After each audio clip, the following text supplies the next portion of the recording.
Hey, if you think your legs are strong enough just because you run, think again. Today we're going to talk about what it really means to have strong legs. I'm going to break it down into force production, power output, as well as position and mobility. I'm going to give you tests for each thing so you can see how you measure up. Oh yeah, this is Coach Nate here from the Run Experience. Let's dig in.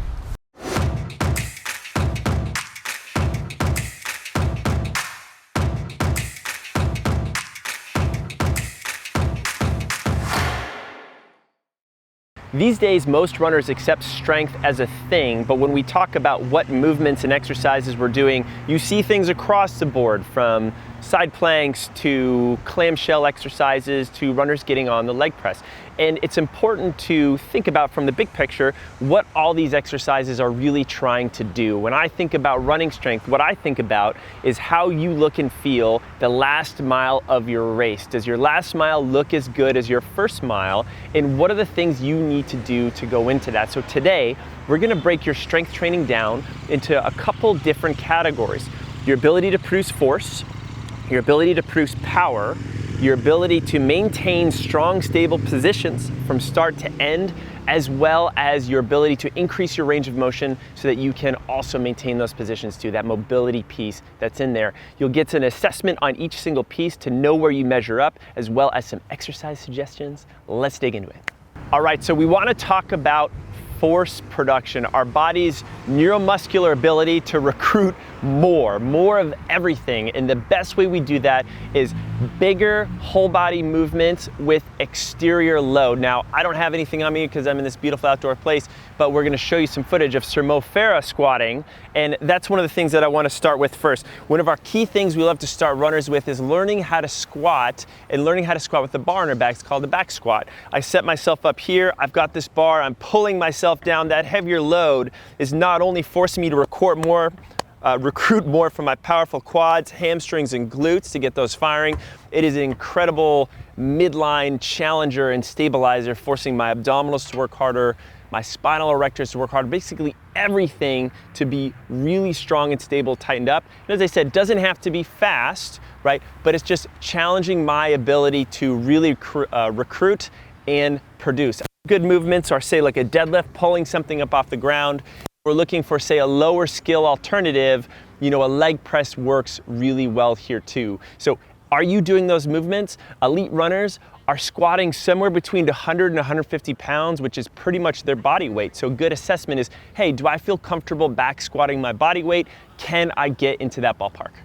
Power output is up next because it's not helpful as a runner if I can move a heavy load, but I can't learn how to move it quickly, right? Which is really what this is all about. So our squat can move from something that's this kind of slow grinding thing to something that's maybe a little lighter, and I'm focusing on speed, where I'm thinking about squatting and extending fast, powerfully through my hips, and all of a sudden I'm springing up off the ground. The great, logical extension for this is, say, the box jump.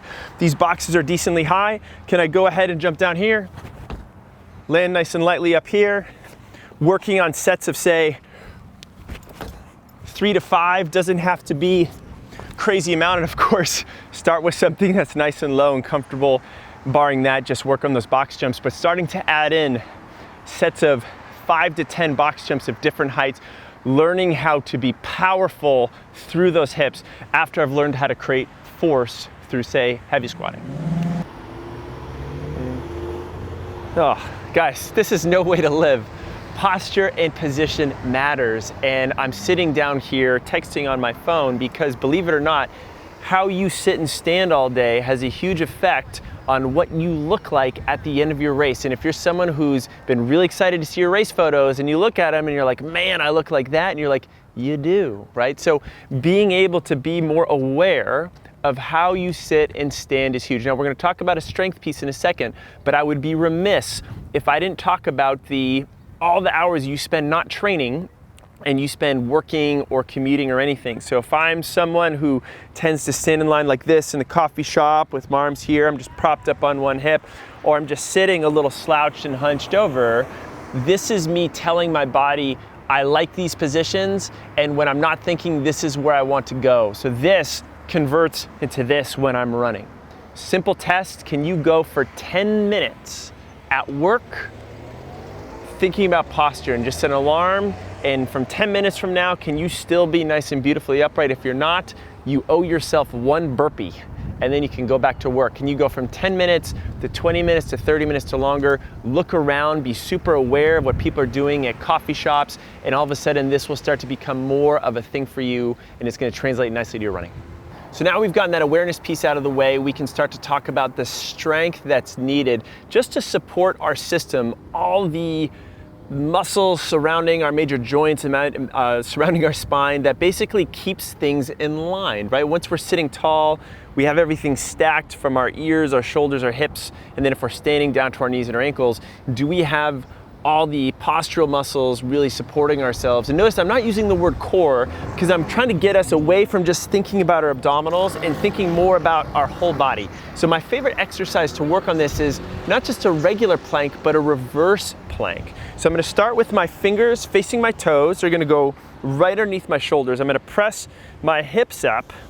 And what I love about this is I get as much, traditional core engagement as I do with the plank, but I get a lot more posterior here. I get a lot more hamstrings and glutes. I have to push my hips up, and then I really have to push through my shoulders. And if you're someone who's a little hunchy McHuncherson through the upper back, right, this is gonna be really hard to extend those shoulders and the upper back. So my hips are high, I'm gonna press through my shoulders. Your challenge, can you breathe 20 breaths through your nose?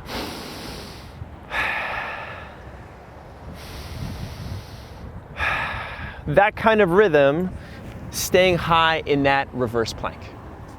So I'm sitting down here all the way in the bottom of this squat to talk about mobility, our body's range of motion, and our own personal ability to expect and cultivate full range in our hips, knees, and ankles is paramount being a strong, injury-free runner. And let me give you an example. If I do not have the requisite range of motion, let's say in my ankles, I'm not gonna be able to sit down here with my feet straight and my heels flat on the ground in the squat. I'm gonna have options where I'm gonna have to be up onto my toes, or my feet are gonna have to turn out like this, and you can say, Nate, what's the big deal? Well, here's why it's a big deal. If I start to cultivate this all the time, this is what my body starts to normalize. This is what it likes to do, and it's what it becomes used to doing, so that when I stand up tall, you'll lose me, but you'll see my feet. I tend to stand with my toes turned down, and when I walk, same thing. And when I run, every time I step, my foot starts to collapse in a lot more, and now all of a sudden, I'm open to the whole world of injuries. Doesn't matter what it is, it could be something. So my ability to be mechanically efficient as a runner is really important in my ability to generate this range of motion as a greater buffer against that stuff. Now, I wanna talk about the squat, but as a little additional test, I wanna do this on one leg. So I'm gonna shift over to my right, and I'm gonna kick my left leg out into this single leg pistol squat. This tests my hip, knee, and ankle that much more. Can I sit in this position for 2 minutes? If I need to hold on to something, that's just fine. Can I bring this leg back? Can I kick over to the other side, hold for 2 minutes? Everything's aligned and straight. If I can start to practice this 10 to 15 minutes a day, in addition to the other strength components we talked about, that's really gonna tie everything nicely together so that I'm looking strong and feeling good at the end of my race. All right. One last little addendum, guys, to this strength video. It's not all about the big picture stuff. It's also about taking care of those little muscles too. Super important for being strong.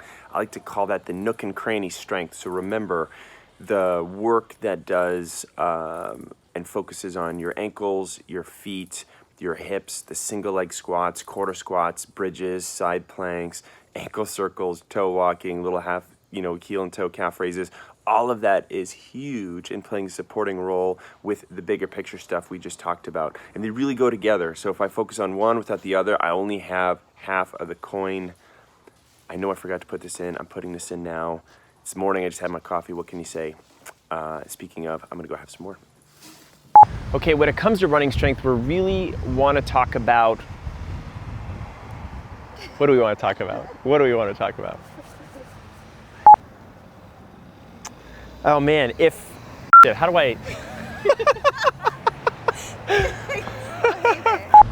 Remember guys, this really is just the start of the conversation around strength. The next step to take is to put this stuff into practice. It's why we put so many strength training videos out on our channel all the time. So make sure you watch this next video that's coming up.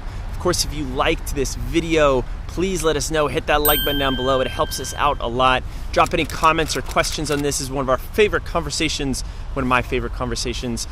Throw that down in the comments below. We'll talk to you. Of course, subscribe to our channel, guys, because we got new videos coming out each and every week.